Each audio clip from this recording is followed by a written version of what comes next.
Welcome to Live Daf, your online Daf Yomi Shir. Shalom Aleichem and welcome back to today's Daf Yomi, which is Kesubos Pei Zayin. We are holding on the bottom of Pei Vav and Pei. Back to the Mishnah, where we learned that if a husband exempts his wife from making a shavua down the line due to her involvement in her husband's business, etc., then in fact she's exempt from providing backup to her claim regarding financial matters. So a husband can be poiter, he can exempt his wife from making a shvuah or a neder. What type of shvuah are we speaking about? What would she be swearing about? Shvuah mayavidite. Amar vidamarav, ala petropia. Due to the fact that she administered his business. Ala petropia. She took on an apotropia, an administrator position. Shenasas b'chayibala. She took on this position during her husband's lifetime. She ran his business. So technically, he can impose a shvuah on her, swear, to confirm that in fact your dealings were conducted with honesty and integrity. And in this case, where he exempted her in advance, he says, look, we're marrying with this condition in mind. You will not have to swear down the line.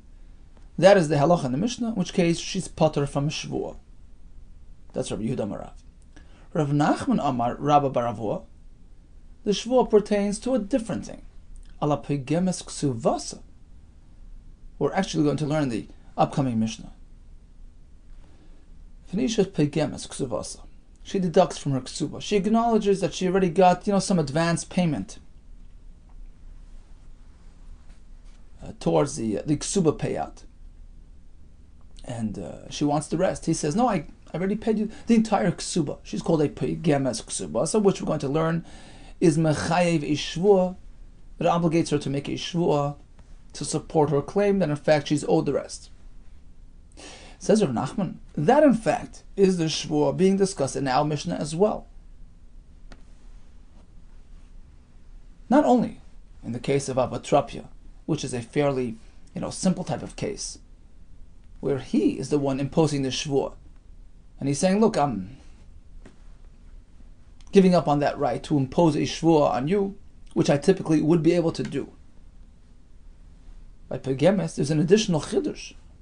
Because keep in mind, he didn't instigate that shvuah. She was the one who did it, because she took partial payment towards the ksuba. That's what instigates the chiyuv ksuba. Still, even there, I can say, look, I'm being paid to you from that shvuah. So that's an additional chiddush here. That's a new twist, which is in addition to the apotropia halacha. Ala pegemes ksubasa. And Rashi explains, of course, the apotropia would be able to do the same thing, because there it's a personal thing that he's doing. He's imposing the shvuah on her, and he can go ahead and put that aside. Well, it would appear that perhaps Rabbi Yehuda Marav would disagree. Only apotropia, where it's a shvuah that he is causing. I am imposing a shvuah on you. Prove, confirm your calculations with a shvuah. There he can put it aside.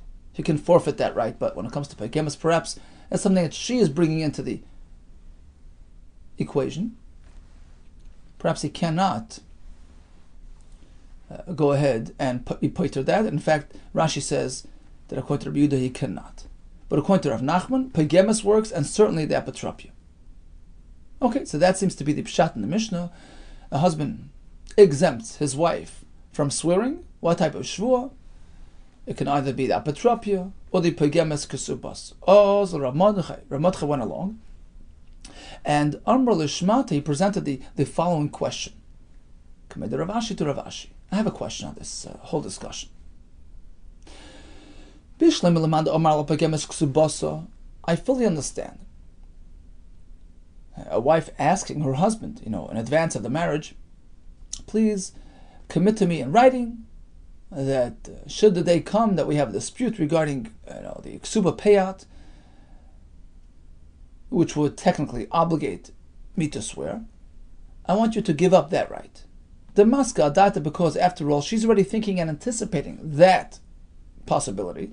Dilma, perhaps, mitztrichi li zuzi, I'll be desperate for some money down the line. V'shakilna miksuasoi, and I'll tap into my ksuba payout.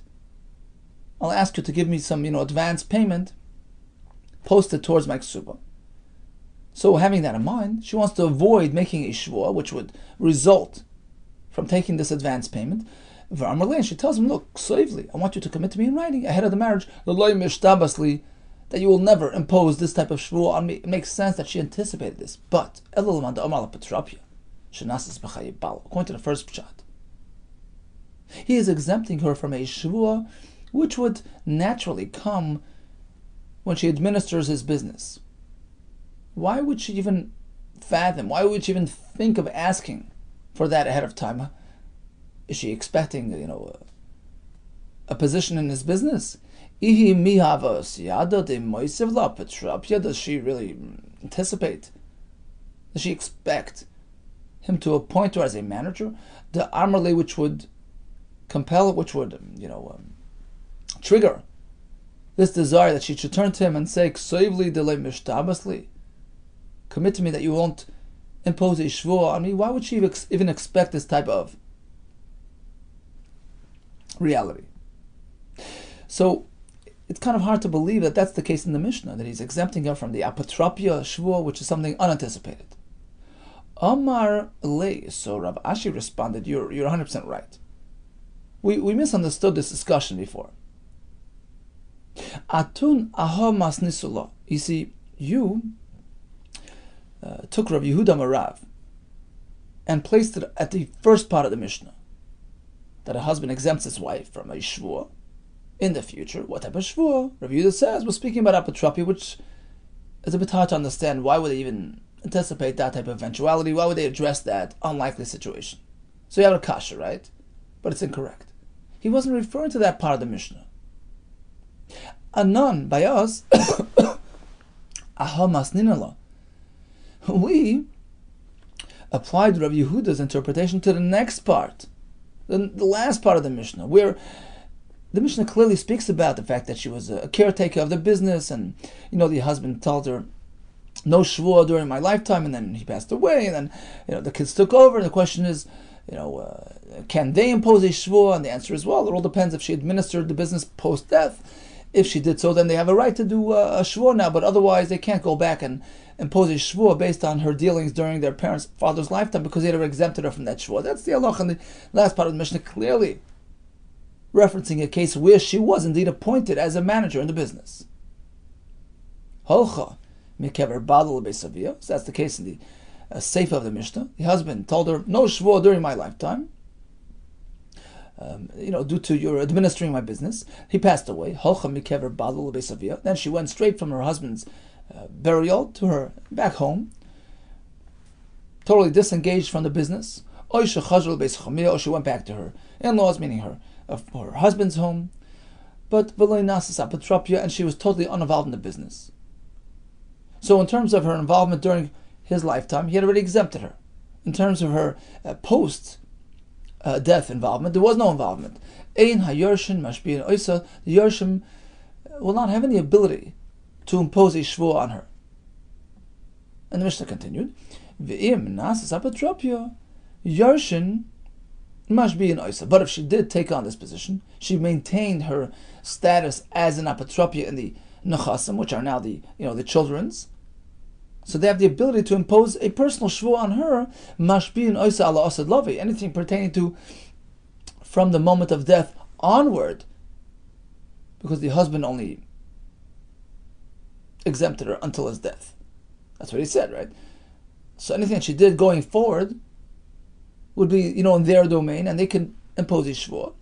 Allah said, but they can't impose a shvua based on her dealings in the past. Okay, so that's the Mishnah. Question is, what is the past? Meaning, the father's, the husband's exemption, which was meant to last throughout his lifetime, until when does it last? What's the end zone of that? She'avar ma'avidite, up until what point is she potter? Amar Vida Marav. Oh, here comes Rabbi Yehuda and he tells us the Mishnah means alapatropia shenasas b'chaya ba'al, regarding all her dealings during his lifetime, strictly during his lifetime. Aval be'misa l'kvura mash b'ina laba, pertaining to her dealings between death and burial during that short time, it's no longer the husband's. The nechasim were transferred to his kids, and they have a full right to impose a shvua on her. That's Rabbi Yehuda is chiddush. He was going on the second part of the Mishnah, meaning, again, regarding the general idea that a husband can exempt his wife, it can pertain to any type of shvua, poigemes, kesubos, apotropia. There's no question about that, because after all, he's poit to her from any shvua relating to his assets. When Rabbi Yehuda comes and tells us alapotropia shenasas b'chaya ba'al, he was trying to explain a specific case in the Mishnah, the last part of the Mishnah, where he exempted her. He appointed her an administrator. He exempted her from shvua throughout his lifetime. Until when does that last? Until when does this exemption last, and when does it expire? Says Rabbi Yehuda, you know when? At the point of death. But any involvement between death and burial would elicit a shvua, because at that point she's dealing with the Yisayimim. Rav Masna Amar, he disagrees. Even relating to her dealings post Misa, between Misa and Kvura, leave her alone. Why? It's a time of frenzy, of hastiness. You can't take her to task for pittances, for pennies. It's unfair. And we borrow this concept from Nahardoi. The Amri Nahardoi. In Nahardoi they said, Lekarga, Ulamazayni, Ulakvura. When it comes to, selling off the father's assets to pay the karga, the head tax. Tax collector is here. There's no time to wait. Ulamazayni, or pertaining to supplying the almana and the kids with their food. Ulakvura, or pertaining to burying the father or the kids. In all these cases, time is short, we're in a hurry. Mas beninon b'leachraz, that we sell off the assets without proper auctioneering. It's not a time to wait around, and do things formally and officially. Likewise, says Rav Masna, what do you want from the almana? You're going to hold her accountable for things that she did between the death and the kvura. It's not fair. It's unfair, and therefore nobody's going to impose a shvua regarding her business dealings, her household involvement at that time. Okay, so we conclude this piece of the Gemara, where we learned that a husband can exempt his wife from making a shvua for whatever reason that she might need to make the shvua, whether it's because she got an installment, a payment from the ksuba ahead of time, in which case we're going to learn later that when she comes to collect the rest, and he's denying that he owes her the rest, she has to make a shvua, whether it's that type of shvua or whether a shvua because she became an apotropia. She was involved in the day-to-day affairs with the business matters. So there we want to confirm that she conducted things with integrity. Either way, a husband can exempt her from the shvua. Well, it all depends what he said. If he says during my lifetime, it's only during his lifetime. In which case, anything that occurred afterwards is a new slate. Whereas Rabbi Yehuda adds, well, it only starts after Kvura, when things settle down. Now, what type of language must he use? The husband, that is. We're going to have a four-way machlikas. Amar Rabba, Amar B'chia. Suppose he commits to her in writing as follows, using the word delay nether. Well, there won't be any nether between us. Udelay shvua. It's personal. Hu eino yachal lashbia. He cannot impose a shvua. Aval yorshav, yorshin, mashbi and oisa. But once the assets get transferred down the line to the kids, they can do what they want. They can impose a shvua on her. But if he says neki neder, you're free, you're clean, you're exempt, totally exempt from neder, no ki shvua, then it encompasses the Yershim as well. Bein hu ubein Yershin ein mashbiin oisa. Why? Hachik amarla. Because this is exactly what he meant. Menakis mishvuasa. You're clear. You're free of any shvua due to my own claim or my kid's claim. That is Rabbah, who's quoting Reb Chia. Rabbi Yosef Amar Bechia, he quotes Rav Chia otherwise, just the opposite. If he says the loy ned, the loy shvo, then it's personal to him. Okay, so this is pretty much matching Rabbah. Loy ned, loy shvo, that's between him and her. Does not affect the kids. But the naki neder, naki shvo, that's even worse. Bein hu uben yorshin mashbiin oisa. There's no commitment whatsoever. His kids can impose a shvu on her. Why? Because this is what he meant to say. Naki nafshach b'shvuasa. You must express a shvu to support your claims. So instead of naki, shvu meaning clearing, I'm clearing you of any shvu, I'm freeing you of any shvu, it's the opposite. You must substantiate your claims using a shvu. So we have two shittas. Here comes the third one. Shalach Rav Zakkai, he sent to Halacha Lamar Ukva, who was the Ab Bezin. It doesn't really matter whether it's loy neder or neki neder, all means the same thing. Bein de loy shvu, or bein de neki shvu. Or whether bein de loy neder, or whether bein de neki neder. It doesn't really matter. What does matter is the next word.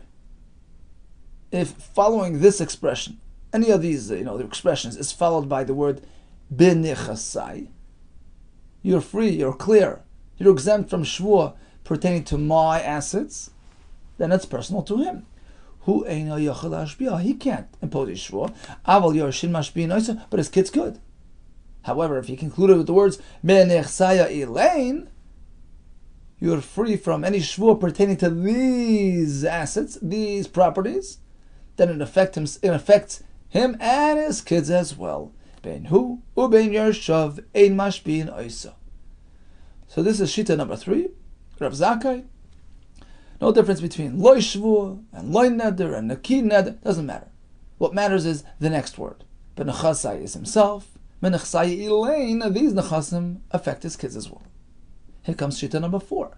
Amar Rav Nachman, Amar Shmuel. Mishum, the name of Aitana, by the name of Abba Shol ben Ima Miriam. Interesting, they called him by his mother's name. So he says like this. He goes a step further. All these lashonas all mean the same thing. Bein de loy shvuah, bein de neki shvuah, whether this or that. Bein, whether it's the loy neder, or bein, whether it's the naki neder. Bein menachasai, takes it a step further. Whether he said menachasai, or bein menachasai elaine, or these nachasim, irrelevant. It's all the same. Bein hu, or bein yershav, ein mashbiin oisa. Him and his kids cannot impose a shvuah. But, it comes with a big but. Avama esa, but I put my hands, what can I do? Theoretically, he gave up all shvuah rights, but there is a catch. Sharei Amar Chachamim, because the Chachamim told us that all this doesn't have any effect when one will attempt to collect from Yisayim. Amar Chachamim, we have this in the next Mishnah. Haboli Pura Minichas Yisayim.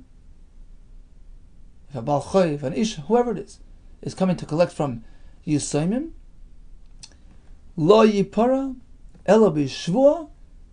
Before you collect, you have to swear. You have to prove your case. After all, the kids don't really know what's going on with their father's business. They're not familiar with the intricacies of their father's affairs. You have to make a shvuah to collect from them. And therefore, says Abba Shol ben Ima Miriam, although father gave it all up, no neder, no shvuah, not for me, not for my kids, that's all good, but the apotropia, we can't impose a shvuah on her for no reason, without proper justification. I'm giving all that up. An unsubstantiated, shvuah, I'm not going to throw it on you. But if she's coming to collect from us, from the kids, the Takanas Chachamim overrides my exemption, and she cannot do so unless she swears. That's the fourth shita in the Gemara. There was another, slightly different version of this fourth shita. Instead of Rav Nachman Amar Shmuel quoting the brisa, it was a straight brisa. Masnisa, we have a brisa, Abba Shol ben Immer Miriam, Amar, Bein de shvuah, whether it's this, whether it's that, it's all the same thing. Bein de shvuah, bein de neki shvuah, bein de loy neder, bein neki neder, all 4 types of variations have the same effect. Bein benachasai, whether he added the word benachasai, u bein benachasai elaine. The result is that bein hu ubein yershav, ein mashbin oisa, nobody could enswear her. Aval ma'es, what should I do? Shari Yom Chacham. We know that there's halacha b'la parim nechsei yisayim. Whenever a person collects from yisayim, well, you put al b'shvua, you need a shvua. So that's the conclusion. If she's actually trying to collect, then there's nothing we can do for her. Amar Nachman Shmuel. In fact, Rav Nachman quotes Shmuel that we paskin like this: halacha keben ibn Miriam. If there's any collection going on, she has to make a shvua. So this is only slightly different than the previous version, because in the previous version it was an Amoira quoting him, now it's a straight price. The bottom line is, we have 4 shittas regarding language. Shitta number 1 was Rabba Amar Rav Chia. If he says to her, or commits to her in writing, no neder, no shvua, that's good for him. Neki neder, neki shvua is even good for his kids. Rav Yosef quotes Rav Chia, just the opposite. Neki neder, neki shvua has no effect whatsoever. He meant to say, make a shvua to clear yourself. Rav Zakkai added, well, loy neder, loy shvua, neki neder, neki shvua, it's all the same. What matters is the next word. He says, minachasai, that's personal to him while he's alive. Minachasai elain, that's after his death as well. Abishal ben Miriam added, but it's all irrelevant when somebody's trying to collect from Yisayim, meaning if it's a shvua that he's imposing on her, or his kids are imposing on her because of the fact that she, administered the business, and they want to ascertain her honesty, that's a whole different thing. That you are exempting her from, whether you use this lashon or that lashon, it's all the same thing. But when she's collecting, she has to make a shvua regardless. Now we're going to proceed and actually go back to the pegemis. What's that about? Pegemis Kesubos, says the Mishnah. If an isha deducts, she accepted partial payment towards the ksuba, when she comes to collect the rest, and of course he's denying that he owes her anything, she can only collect by means of a shvua. We're going to have 5 cases in total. This is number 1. Number 2, suppose she comes to collect the full amount. Husband says, no way, I paid it up. Eid echad supports his claim. Before she collects, shvua. The following 3 cases are pretty much bundled together because they're based on one underlying principle. The primary player is not around. We're trying to collect from his assets. The Bezdin is concerned that perhaps if he would have been here, he would have negated the claim. So you collect with a shvua. As we mentioned before, a person is collecting from the assets of orphans, or suppose the borrower is alive and well, but you're going to collect from the tied up, properties that were already sold to others, or the litigant is not present, he's out of town. And you want to collect from his assets. In all these cases, like the para el bishvua, well, over here we're speaking specific about an isha with the ksuba, but really it pertains to any bal chayv. You can only collect by way of a shvua. Now the Mishnah will go back and explain what is pegemis. Pegemis ksubasa keitad, how does that play out? She had a ksuba worth 1,000 zuz. The husband turns to her and says, you've already received all that money. She says, you know what? I got something, but only 100 zuz. You owe me 900. She can only collect by way of a shvua. The next case is how does that work? She had 1,000 zuz ksuba that she was claiming, and he says it's all paid up. She says nothing doing. You never paid me a penny. And there's an eidechad on his side who claims that she had been paid up. In this case as well, she may collect by way of a shvua, and the Gemara will explain the reason for these 2 halachas. Then we move on to the next category. How does that work out? Reuven borrowed money, sold off his properties. Or here we're speaking about a husband and a wife with the ksuba, and she comes to collect from the buyers, only by way of a shvua, to prove her case. What about collecting from the assets of the orphans? Your husband passed away, left behind properties. The ish is coming to collect her ksuba from the yisayim. And finally, if it's not in the presence of the Baal Chayv, you need to make a shvua. Ketzad, how does this work out? The borrower left town. Or in this case, it's a husband that divorced her, and he left town without paying. You don't expect him back too soon, and she's coming to collect. Shaloi befana. Eino nafras el b'shvua. She must make a shvua prior to collection. Now, the next line, Reb Shimon Omer, is not really yet understood until we see the Gemara. Reb Shimon Omer calls manshi tevas ksavosa. Hayorshim mashbiin oisa. As long as she's still claiming her ksuba payout, the yorshim have the ability to impose a shvua on her, but otherwise not. Vim eino tevas ksavosa eina yorshin mashbiin oisa. We'll see Be'ez Hashem in the Gemara. So the first case of the Mishnah is Pegemes Kesubos. He denies the entire Kesuba. It's all paid up. And she says, what are you talking about? You still owe it to me, but I did accept partial payment. Mishnah says, in order for her to receive the rest, she must make a shvua. The Gemara figures, this is a standard shvua min ha-Torah. Moide b'miktzas. I'm acknowledging part guilt. Right? Sava Rami bar Chama l'memar. He figured, shvua d'oraisa. This is a proper shvua min ha-Torah. Why? The kotoin mosayim. He has a claim of 200 against her, meaning I don't have to pay you 200. It's all paid up. And she's acknowledging 100. This is the classic case of partial acknowledgement. We know that when Shimon acknowledges half the claim, that's called hoidah b'miktsas hatana. And that's standard procedure in this case. If you acknowledge partial claims, you have to swear. The Gemara figures this shvua that she's going to make is also a moide b'miktzas, a shvua d'oraisa. Amar Rava, no, there's two problems with that. I have two responses. It doesn't work out. Number one, chada, it totally flies in the face of standard procedure. Since when do you make a shvua to collect? A shvua is only there to exempt yourself, to back up your exemption.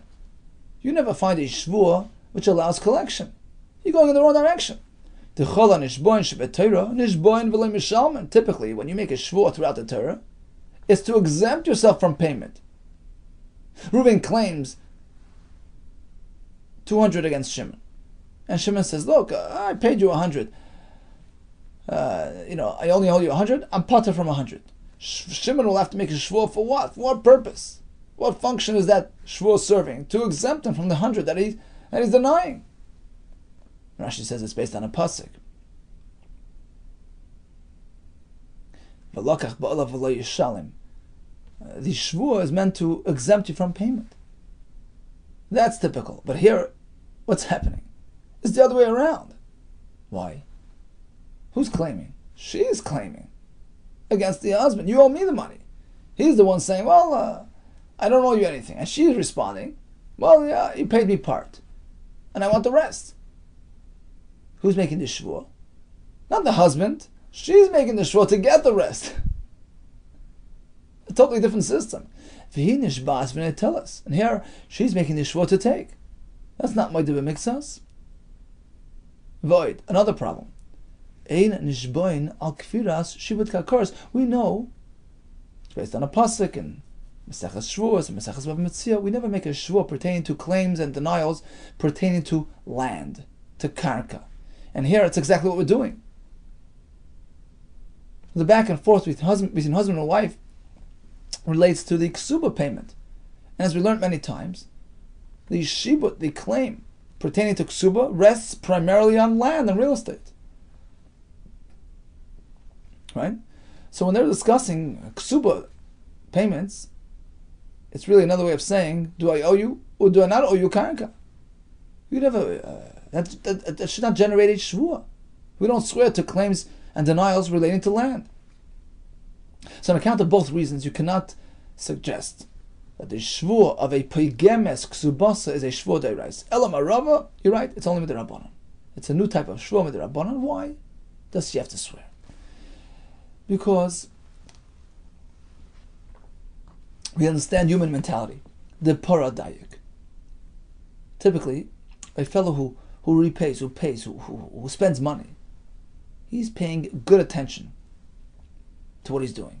He counts his money again and again before he actually lays it out. The mifra loydayik, but very often the one who accepts payment is not really paying close attention to what he's getting. So perhaps he is in the right. He who claims, I paid you fully. he's the one laying out the money, chances are he paid attention to what he was giving. And she was mistaken. She was not paying close attention to what she was getting.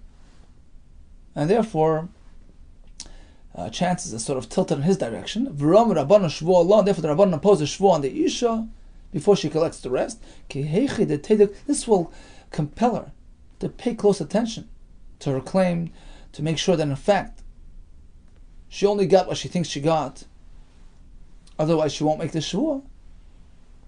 So the point of the shvuah is merely to clarify the situation. It's not a din Torah, it's not Ma'adim Miktas, it's a new shvuah midrabanan. Here comes a question. Suppose he says, I paid out the ksuba completely. She says, well, you only paid me part way. And in fact, we all know that Adam, there were two witnesses at that event. They saw her getting, partial payment. And he claims, well, I paid you the rest at a different time. Mahu, what would you say in this case? You see, he couldn't produce Adam for the next installment.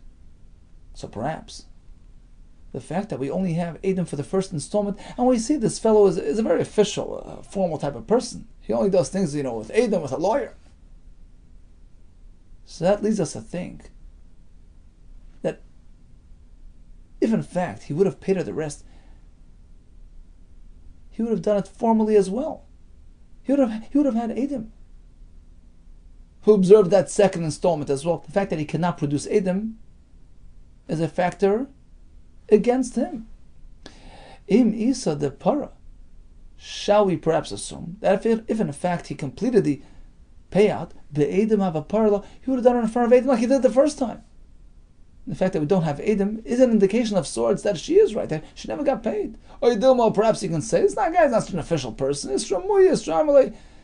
It so happened that it chanced that way. He happened to have Adam the first time, but he's not a fellow that insists on doing all his transactions in front of Adam. And perhaps, the first time he had Adam, but the second time around when he completed that payout, he did not have Adam. So we're not sure how to look at it. Tashma, we're going to bring it right. Kol hanishpoin shebetorah. Typically, a person who makes a shvuah, throughout the Torah, it follows the formula of, we discussed this before, nishboin v'lem yisham. And the point of the shvuah is to exempt yourself from payment. It's a poiter.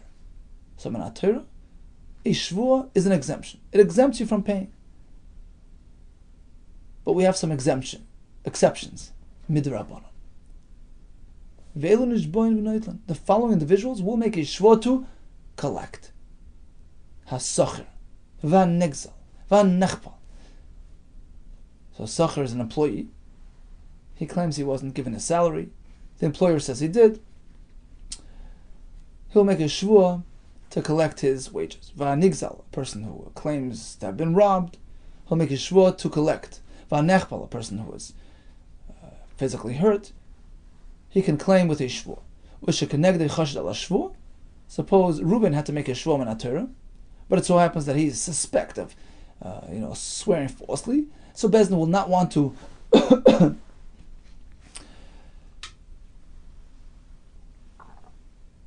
take the risk of him swearing falsely. They'll flip the shvuah onto his opponent. So instead of Reuben proving his innocence, Shimon will make a shvuah to extract money from Reuben. So it's a din d'Rabbanan that you can make a shvuah to actually collect. A grocer will swear to substantiate his claim based on the figures in his ledger. Right? Oh, here's the final case which really interests us.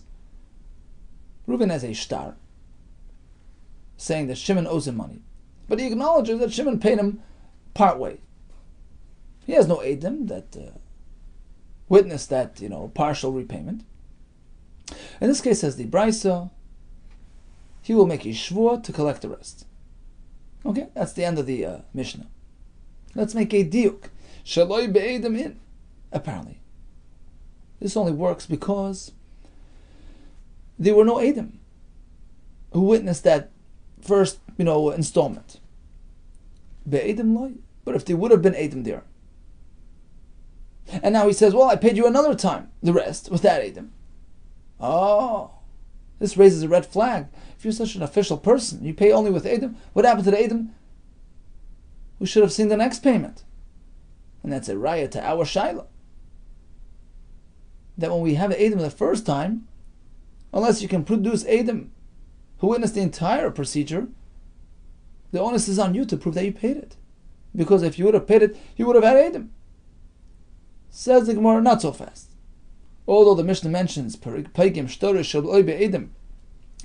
necessitates a shvua, or allows a shvua, to collect the rest. The Mishnah didn't mean it's only because there were no edim. But if there would have been edim, that puts his claim into question. No, that's not what the Mishnah meant. Loy miboye ka'amar. We were using a formula called loy miboye. Needless to say, it goes without saying. Loy miboye be'edim. Devadei tzricha shvua. It goes without saying that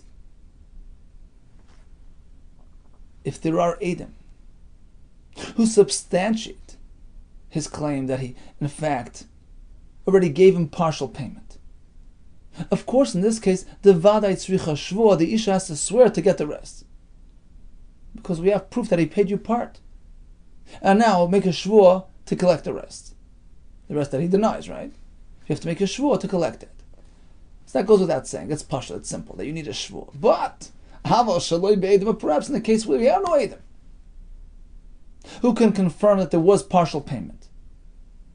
She is acknowledging that he paid her part. So perhaps she's doing us a favor. Perhaps she is really expressing her honesty. Maybe it's like a person returning a lost item. You come back to me with a car. I said, what do you mean you found 2 cars? I can't compel you to make a shvua. You came to me with the goodness of your heart to give me back that lost item. I can't obligate you to make a shvua that you don't find more. It's ridiculous. So perhaps by the isha as well. Husband says, I paid you the entire amount. And she says, you know what? She says, you know what? I'll be nice to you. You actually paid me part way. She could have denied it. So perhaps in this case, it's a true expression of integrity. V'tishka b'lei shvua, in which case she will be unable to collect the rest without a shvua, without proving it by way of a shvua, because she has already established her integrity by the mere fact that she was willing to acknowledge that she got partial payment, even though we had no way to confirm it. We have no edim. So that's the chiddush. Even when there are no edim, and she's acknowledging out of the goodness of her heart, you still have to make a shvua for the rest. Kamashmon, the chiddush, you have to make a shvua, and their answer is very pashut. Like we said before, because perhaps she doesn't even realize what happened. A person who accepts payment isn't always paying attention to what he got. And therefore she has to make a shvua. So we haven't really concluded on our question. We had a question, if the first payment, the partial payout was with edim, and we have no edim for the rest, does that put the husband's claim into question or not? We're not sure. Here comes another question about pegemes kesubos.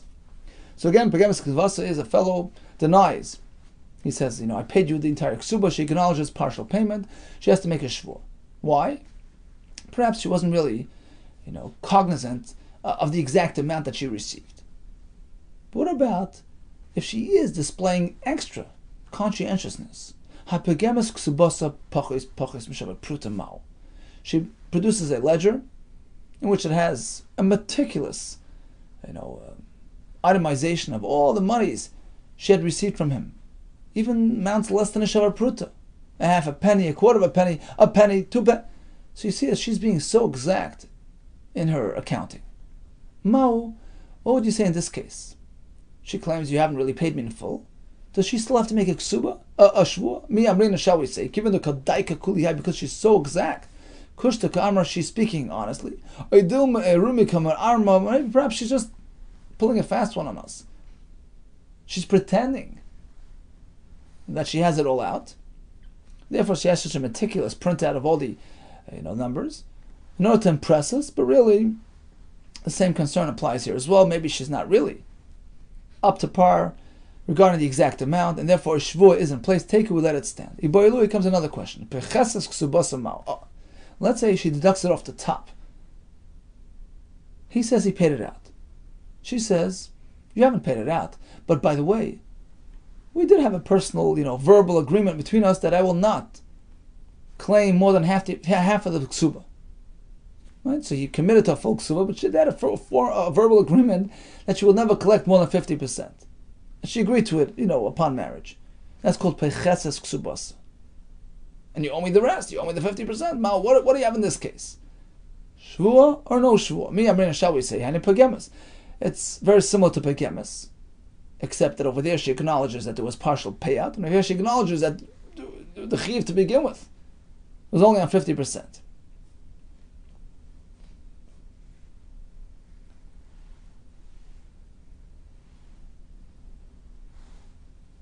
Now the question is, by pagemes, the concern was that perhaps she did not, pay attention to the amount that she was given, which doesn't apply here. She's not claiming she was given an amount. So the Farshim explained that perhaps she's pretending. She got partial payment. That's what really happened. But instead of acknowledging that she got partial payment, which would necessitate a shvuah, because perhaps she wasn't paying attention to the amount, she claims that becheses, so we're going to do the full amount anyways. She's doing this to circumvent the shvuah. That's one side. Or Dilma, perhaps you'll say, no, my pegemes, my dibbe miktsas. This is very different than a pegemes who is acknowledging partial payment. Here she's not acknowledging partial payment. She's just saying, look, straight out, we never had more than a 50% commitment to begin with. And there's no shvuah. Tashma, we're going to bring it right. Pecheses, an issue with a pecheses, she can get it without a shvuah. Ketzad. How does this play out? The ksuba had 1,000 zuz written in it. He claims you got it all. He says, I got nothing. But one thing I agree with you. The entire ksuba to begin with was only really a mana. That was, the agreement that we had, between us. In this case, nefrash lebeksuba. The rest she's entitled to without a shvuah. The rest she's entitled to get without a shvuah because she's not being paigim. It wasn't more than 100 to begin with. Asks the Gemara, but why is she getting anything at all? B'may gavya. What document is she using to collect the ksuba? B'haishtara. This document here. Well, she's claiming that it was forged. Haishtara chaspa ba'almu. The Gemara figures that she's claiming that it was forged. We only had 100, zuz commitment, and the shvuah in this ksuba says 1,000. Amar Rava, no. Amar Rava Beider Rabba Beimeres. She's not saying it's forged. She's just saying amana. We had a trust between us, an agreement. Amana isali beini lebeinai. We had a trust agreement that I will not claim more than 100. But of course, this ksuba is fully valid and legitimate. So the conclusion is, by a pecheses, there is no shvuah. Now the next case in the Mishnah was the Eidechad Me'idash Ipurah. So the Echad is claiming that she had been gotten paid in full in support of the husband's claim. In order for her to collect, she has to make a shvuah. Sova Rami Bar Chamal Memar. So it's pretty much a repeat of the previous Gemara. He figured shvuah da'iraisa. This is a classic shvuah that you make when you are challenged by an Eidechad who's supporting your opponent. Where do we have this in the Torah? Lo yakum eidechad bish. An eidechad cannot present himself against a person. L'chal oven and l'chal chatas, whether to prove his guilt regarding an avera b'mezid or b'shegeg. L'chal oven l'chal chatas u'deinei kam. The pasuk is specifically speaking about not bringing upon guilt pertaining to averos and einshim. Aval kamu l'shvuah. But one thing an eidechad can do, he can bring about a shvuah. V'marmar. And as we learned,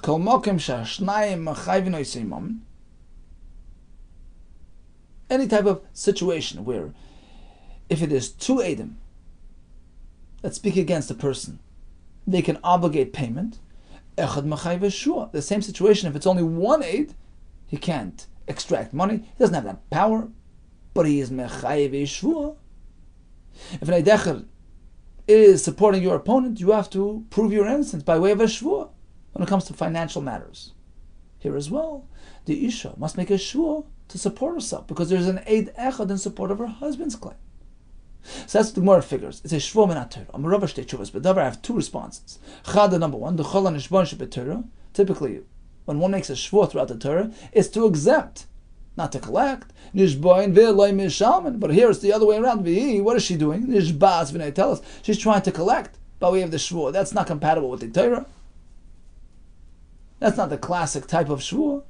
Void, another problem. Ein nishboin al kviras shibud kakurs. We never make a shvua pertaining to claims relating to land. The shibud of a ksuba is a land-related claim. So it cannot be a shvua min haTorah, rather elamarava midrabanan. It's a new shvua midrabanan. K'dei lahafiz data v'shal baal, trying to satisfy and pacify the husband who's claiming innocence and he has an aid on his side. He's getting all frenzied. Therefore, to satisfy him, she will make a shvua before she collects. And the Gemara will continue discussing this B'ezras Hashem tomorrow. So bottom line is, a husband can be paid to his wife from a shvua. What type of shvua? Whether a shvua resulting from her administrating his business affairs, or a shvua resulting from her being a peigemes, acknowledging partial payment, which necessitates a shvua, as we just learned. He can exempt her from either one. What type of language would he speak? To exempt her, we have 4 lashonos, 4 shitos. The bottom shita, last one, and that's the halacha, is all these exemptions only pertain to shvuos that do not involve a situation that do not involve her actually collecting from Yisomim, which necessitates a shvua, which he cannot exempt her from, because the din l'chachamim, the din, the rabbanon that requires a shvua in this case overrides his exemption. It's not in his hands. We proceeded to the Mishnah, which presented 5 cases of shvua. We started with peigemes, went over to Eid Echad, then we have the Yisomim mishubadim mishlei b'fanav. Why is a peigemes going to make a shvua? It's not min haTorah, rather it's because perhaps she didn't pay close attention to the amount that she was paid. We had a shaila whether there was edim during that first installment, but we have no edim to support the alleged final installment. What happens there? We're not sure. What if she comes with a detailed, itemized ledger showing all the payouts? Do we believe her? We're not sure. By peichesas, when she acknowledges that the entire commitment never encompassed the full amount in the ksuba, is that like peigemes or not? The conclusion is it's not. There is no shvua in that case. We concluded with the Eid Echad. The reason for the shvua there is to put the husband at ease. Hatzlacha Rabbah and B'suras Tevis.